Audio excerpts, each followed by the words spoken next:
Comment gérer les avis et les humeurs de votre entourage dans votre quête de devenir footballeur professionnel? Ah ouais, c'est un choix fort, c'est un parti pris. Et bien entendu, il faut un comportement associé à ça envers son entourage. Et comme j'ai pas envie que ce soit avec la liste des clients uniques, des joueurs qui me suivent, ou des joueurs de football à attitude en général, j'ai pas envie de me transformer en agence matrimoniale. J'ai deux clés pour vous aider à gérer votre entourage. Première clé, tout simplement, c'est qu'il faut que vous racontiez la médiane. Vous savez, en mathématiques, quand vous tracez une courbe, vous tracez la médiane, c'est une ligne droite qui rassemble, entre guillemets, la moyenne de toutes les fluctuations de la courbe. Donc, pourquoi il faut raconter la médiane de ce qui vous arrive? Tout simplement parce que lorsque vous êtes en quête de devenir footballeur professionnel, vous allez subir un ascenseur émotionnel entre les mauvaises et les bonnes nouvelles. Ça, il n'y a que vous qui devez le prendre à bras le corps, il n'y a que vous qui deviez l'encaisser. Vous ne devez pas faire partager ça à votre famille et il ne doit pas l'encaisser à votre place. Donc du coup, il ne faut pas être dans l'absence d'informations auprès de votre famille, mais il faut raconter uniquement la médiane.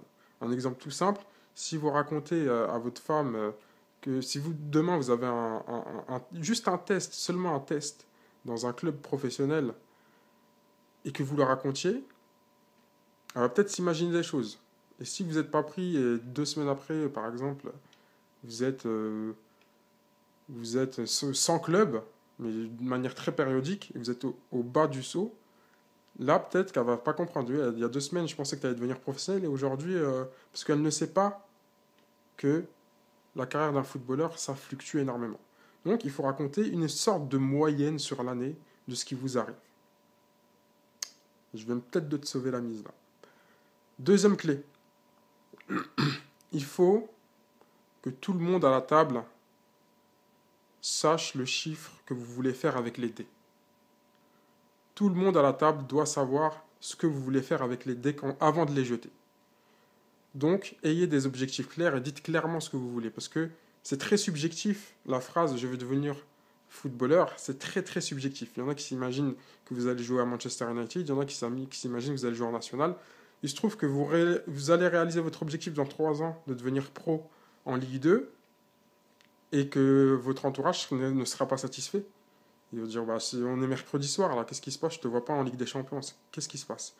Et vous, à côté de ça, dans votre tête, vous avez réalisé votre objectif. Donc avant d'entreprendre les choses, vraiment, faites des objectifs court terme avec votre entourage. Dans 6 mois, mon objectif, c'est de jouer en CFA. Et 6 mois après, je vais essayer de chercher la nationale. Et en plus, ça vous donnera une bonne occasion de fêter ça. Donc voilà. Dites le chiffre que vous voulez faire avant de tirer les dés. Donc en ce moment, moi justement, je suis en train de suivre vraiment de très près des joueurs qui veulent réaliser leur objectif, qui s'entraînent très dur actuellement avec moi. Je vais vous expliquer ce que je fais avec eux. Ça s'appelle la liste des clients uniques. Si vous voulez intégrer cette liste des clients uniques, je vous laisse regarder cette vidéo juste en bas de cette vidéo et je vous donne toutes les informations que vous devez avoir sur la liste des clients uniques. Je vous dis à très vite et travaillez bien votre football.